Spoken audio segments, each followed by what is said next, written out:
नमस्कार, घर एक सपना शो में आपका स्वागत है। देश की आर्थिक राजधानी मुंबई में किसी शख्स के सर पर छत होना किसी मुराद से कम नहीं है। इस शहर में लोग दिन रात मेहनत करके पहले अपने लिए 2 वक्त की रोटी का जुगाड़ करते हैं, फिर उसी हाड़ तोड़ मेहनत के साथ 2 पैसे बचाकर अपने लिए घर का सपना देखते हैं और उसी घर के सपने को पूरा करने के लिए कई बार पूरी उम्र भी लगा देते हैं। हम बात कर रहे हैं मुंबई के कुछ ऐसे डेवलपर्स की और न्याय दिलाने वालों की जिन्होंने लोगों को ठगने में कोई कोर कसर नहीं छोड़ी है। हाल ही में आए एक मामले में बिल्डर ने 500 लोगों को चूना लगा दिया है। आज हम आपको घर एक सपना शो के जरिए बताएंगे कैसे मुंबई में भी बिल्डर्स लोगों को धोखा दे रहे हैं। सबसे पहले जालसाज बिल्डर्स में हम आपको दिखाते हैं कैसे कमला लैंडमार्क बिल्डर ने लोगों को धोखा दिया है। गली गली में चोर है, जीतू जैन चोर है। We want justice, we want justice, we want justice। Kamla Landmarks नाम के बिल्डर का मुंबई में कई जगहों पर प्रोजेक्ट चल रहा है। इस बिल्डर ने बड़े बड़े टावर बनाने का लोगों से वादा किया और आज तक पूरा नहीं किया। खूब वादे किए, ग्राहकों की जेब से पैसे बटोरे और अपने वादों के साथ वो गायब हो गया। ये देखिए, मुंबई के भांडुप इलाके में एटलांटिस नाम से प्रोजेक्ट शुरू हुआ था। किसी ने 50 लाख तो किसी ने 1 करोड़ तो किसी ने 2 करोड़ में फ्लैट बुक करवाए। ये बात है साल 2009 की, जब बिल्डर ने इस प्रोजेक्ट को शुरू किया। लेकिन 7 साल होने को आए, इस जगह पर ठीक से काम भी शुरू नहीं हुआ है। अब लोगों ने भी मान लिया है कि वो फंस चुके हैं। बस उन्हें इंतजार है कि पुलिस FIR दर्ज कर दोषियों को गिरफ्तार करे। लेकिन मुश्किलें यहाँ भी हैं। ये लोग पुलिस थाने के चक्कर काट काट कर थक चुके हैं, लेकिन अब तक किसी भी ग्राहक की FIR दर्ज नहीं हो पाई। कमला एक्वेना जो अंधेरी कुर्ला रोड पे है, वहां पर मैंने बुक किया है। करीबन 2012 में करीबन 73 लाख मैंने भरा है उनको और मैंने हाउसिंग लोन भी लिया है। अब दिक्कत ये है कि जब उनसे मैं पूछता हूं तो वो बोलते हैं कि मेरा एडलवाइज का ये है, मेरा वो ये some of the other reasons he is giving it. अब आगे देखिए, मुंबई में ग्रांडियोर नाम का प्रोजेक्ट साल 2007 में शुरू किया गया। ये SRA का प्रोजेक्ट है। यहाँ पर करीब 1500 झोपड़ियां हैं। यहाँ पर भी आज तक सिर्फ दिखाने के लिए अवैध तरीके से 7 माले का स्ट्रक्चर तैयार किया गया है, जबकि नियमानुसार पहले सभी झोपड़ी वालों को बिल्डर को फ्लैट देना चाहिए, उसके बाद फ्लैट बेचने चाहिए। लेकिन ऐसा कुछ भी नहीं हुआ। ऐसा ही मुंबई के अंधेरी इलाके में ब्रॉन्ड बिजनेस पार्क नाम के प्रोजेक्ट में हुआ। ये प्रोजेक्ट पूरी तरह कमर्शियल है। यहाँ भी लोगों को चूना लगाकर बिल्डर आराम कर रहा है। लोगों ने करोड़ों रुपए देकर कमर्शियल प्रॉपर्टी बुक कराई, लेकिन हाथ आज तक खाली के खाली। इसी तरह इस कमला लैंडमार्क बिल्डर के कई प्रोजेक्ट हैं मुंबई में, जिसमें अब तक काम शुरू नहीं हुआ है। जानकारी के मुताबिक इस बिल्डर ने अब तक तकरीबन 1000 करोड़ तक का घोटाला किया है। हमारे साथ कुछ लोग, महिलाएं भी हैं, हम उनसे जानते हैं। क्या कहेंगे मैडम, आपने यहाँ फ्लैट बुक किया, कितने पैसे आपने दिए हैं? जी सर, मैंने 2012 में 50 लाख रुपए दिए हैं कमला लैंडमार्क को। जितेंद्र जैन उसका डायरेक्टर है और तभी से ना उसने वर्क चालू किया है। प्री लॉन्च प्रोजेक्ट करके बताया था 8 दिन में CC आएगा, काम चालू होएगा, लेकिन आज 2016 में पत्रे लगे हैं, कुछ भी नहीं हुआ, एक ईंट भी बांधी नहीं है उसने। बाकी सिटी से जानते हैं आपने एक बड़ी मुहिम छेड़ रखी है, क्या है आखिरकार पूरा मामला? देखिए, बिल्डर है जीतू जैन करके और ये कमला लैंडमार्क नाम के ब्रांड से अपना कंपनी चला रहा है। 1 नंबर का बोगस बिल्डर है। पूरे मुंबई में आज के डेट पे 40 से 50 प्रोजेक्ट्स चल रहे। इसमें हजारों इन्वेस्टर्स ने इन्वेस्ट किया। मेरे पास फिलहाल 1000 करोड़ से ज्यादा का फ्रॉड का पूरा दस्तावेज है, लोग हैं मेरे पास। इसका मोडस ऑपरेंडी ये है कि लोगों से 2009 से इसने पैसा ले लिया। तो गवर्नमेंट बोलती है 20% लो, इसने 50% ले लिया। किसी से कैश ले लिया, चेक ले लिया और आज 2016 तक पोजीशन नहीं दिया। कुछ प्रोजेक्ट्स ऐसे कभी चालू ही नहीं हुए। कुछ प्रोजेक्ट्स ऐसे है कि उसने अधूरा बना दिया। BMC के नोटिस लगे हुए, MRTP लगे हुए। कुछ प्रोजेक्ट्स में, SRA के प्रोजेक्ट्स में घर बेच दिया, जबकि टेनेंट्स जो ओरिजिनल टेनेंट्स है, जिनका घर पहला बनना चाहिए, वो वहां का वहां है। टेनेंट्स भी 50% टेनेंट्स बाहर रहते, उनको 3 साल से बढ़ा नहीं है। इस बिल्डर के खिलाफ एक ऑनलाइन मुहिम भी छेड़ी गई है।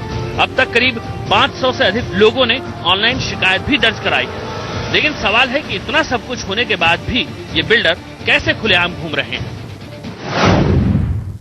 सैकड़ों लोगों के साथ धोखाधड़ी का मुंबई में इकलौता मामला नहीं है। मुंबई के नाला सुपारा इलाके में जालसाजों ने प्रशासन और शासन की नाक के नीचे 1200 अवैध फ्लैट्स बनाकर बेच डाले हैं। भोली भाली जनता को बेवकूफ बनाकर बिल्डर्स ने 300 करोड़ रुपए डकार लिए हैं। एक ऐसी जमीन पर फ्लैट्स बनाए गए हैं जो नो डेवलपमेंट जोन के अंडर आता है। इतना ही, बैंकों ने यहां पर जमकर लोन भी दिया है। देखिए इस रिपोर्ट में कैसे मुंबई में बिल्डर्स लोगों को बेवकूफ बना रहे हैं।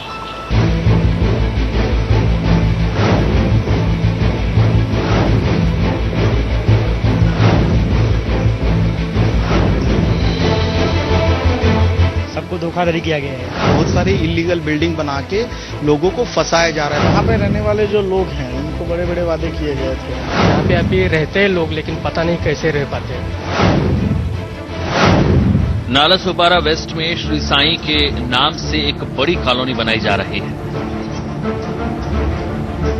बिल्डर ने जब इसे लॉन्च किया तो लोगों को ये भरोसा दिलाया कि यहां वो हर सुविधा मिलेगी, मसलन अच्छे घर, अच्छी फिनिशिंग, मॉड्यूलर किचन, 24 घंटे सुरक्षा के इंतजामात, बड़े बड़े मॉल, टाउनशिप और सब कुछ।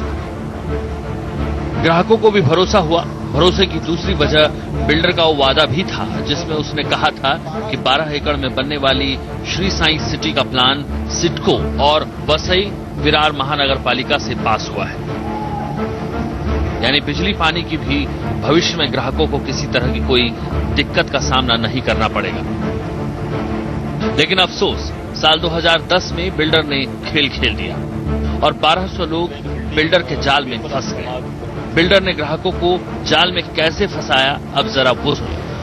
दरअसल जिस 12 एकड़ जमीन पर बिल्डर ने ग्राहकों को सपने दिखाए, वो जमीन सरकारी जमीन थी जिस पर कानूनन को विकास कार्य नहीं हो सकता था, क्योंकि वो 12 एकड़ जमीन नो डेवलपमेंट जोन में आती है। लेकिन बिल्डर ने सारे कायदे कानून की पुंगी बजा दी और वहां 50 से अधिक बिल्डिंग बना डाली, जिसमें कुल 1200 फ्लैट है। यानी बिल्डर ने 1200 परिवारों के सपनों का कत्ल कर दिया। सभी 1200 लोगों के तकरीबन 300 करोड़ रुपए फंस चुके हैं। इतना ही नहीं, इस प्रॉपर्टी पर कई बड़े बड़े बैंक ने लोगों को लोन भी दे रखा है। कितनी बड़ी जालसाजी थी, जरा सोचिए। बिल्डर ने जमीन के फर्जी पेपर बनाए, सिडको वसई विरार महानगर पालिका के कागज भी नकली बनवाए और बैंक और लोगों को दिए। प्रॉपर्टी के बाजार का ये बड़ा घोटाला है, लेकिन अब तक जिस तरह से कार्रवाई होनी चाहिए थी वैसी नहीं हुई। ये पूरा मामला आरटीआई के तहत सामने आया। मनोज पाटिल, जो बीजेपी के स्थानीय नेता भी हैं, उन्होंने ही इस पूरे मामले को उजागर किया।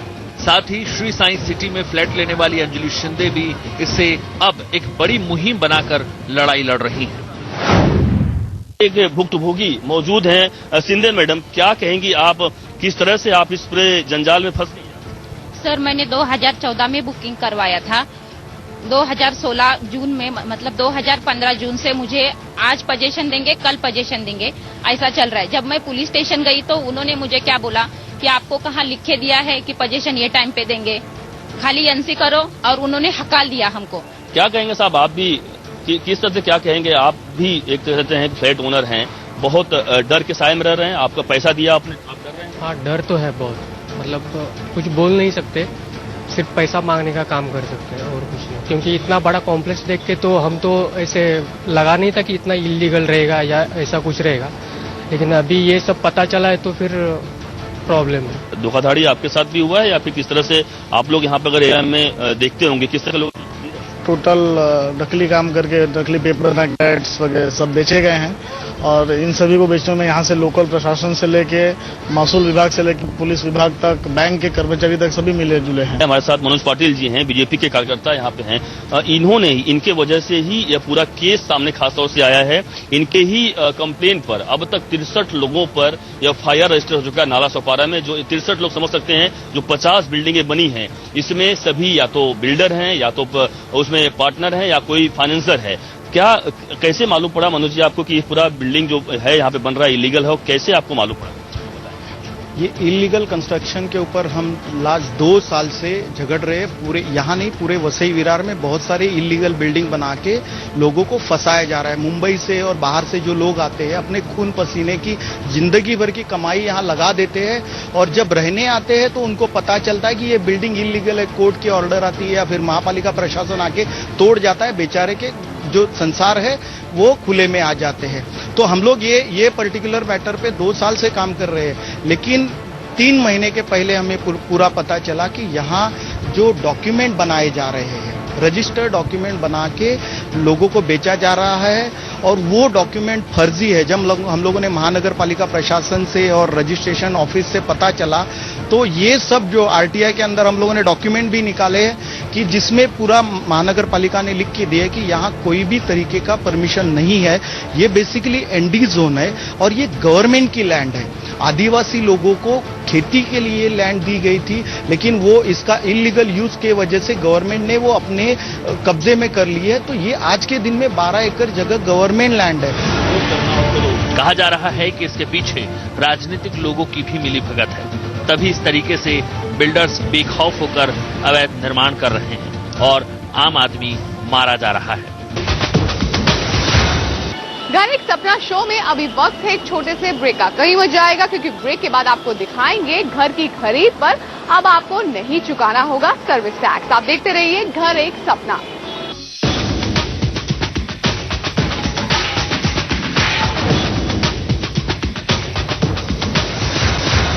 घर एक सपना शो में एक बार फिर से आपका स्वागत है। दिल्ली हाई कोर्ट ने साल 2010 के बाद घर खरीदने वाले लोगों को एक बड़ी राहत दी है। दिल्ली हाई कोर्ट के एक फैसले के हिसाब से अंडर कंस्ट्रक्शन प्रॉपर्टी पर सर्विस टैक्स चुकाने वाले लोगों को अब सर्विस टैक्स लौटाया जाएगा। हाई कोर्ट के इस फैसले के बाद माना जा रहा है प्रॉपर्टी की कीमतों में कटौती आ सकती है।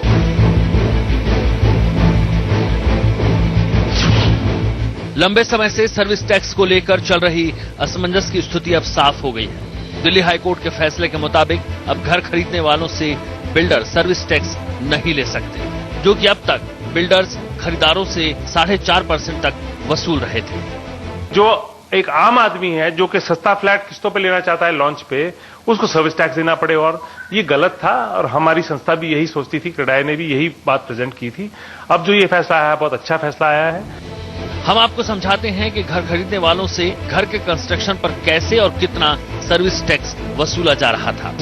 फिलहाल सर्विस टैक्स की दर 15% है, लेकिन ये सर्विस टैक्स अपार्टमेंट की कुल कीमत के 30% हिस्से पर ही लगाया जाता है, जिसमें 70% की छूट मिली हुई है, क्योंकि 70% में जमीन की कीमत शामिल है।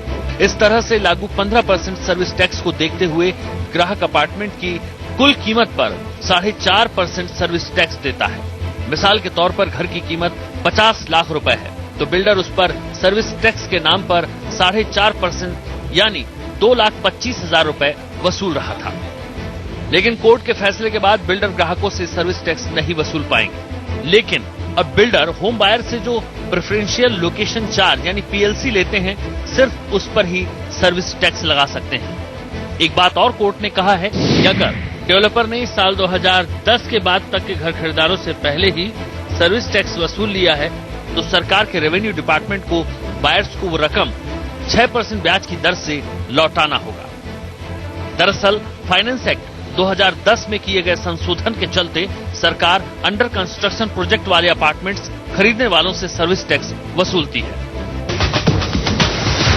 घर एक सपना शो के जरिए हमारी ये पूरी कोशिश रहती है कि आप अपने घर को लेकर किसी भी झांसे का शिकार ना हो और वाजिब दाम पर आपको आपका घर मिल जाए। इसी उम्मीद के साथ आज के एपिसोड में बस इतना ही। लेकिन अगर आपके प्रॉपर्टी से जुड़े कोई भी सवाल है या फिर कोई सुझाव आप हमें अपना भेजना चाहते हैं, तो हमें ईमेल कर दीजिए घर@itvnetwork.com पर। आप चाहें तो हमसे फेसबुक पर भी जुड़ सकते हैं हमारे घर एक सपना पेज के जरिए। आप हमें ट्विटर पर भी जरूर फॉलो कीजिए, हमारा हैंडल है घर एक सपना। अगले हफ्ते फिर होगी आपसे मुलाकात रियल एस्टेट बाजार से जुड़ी नई जानकारियों के साथ। तब तक you take care and keep watching India news.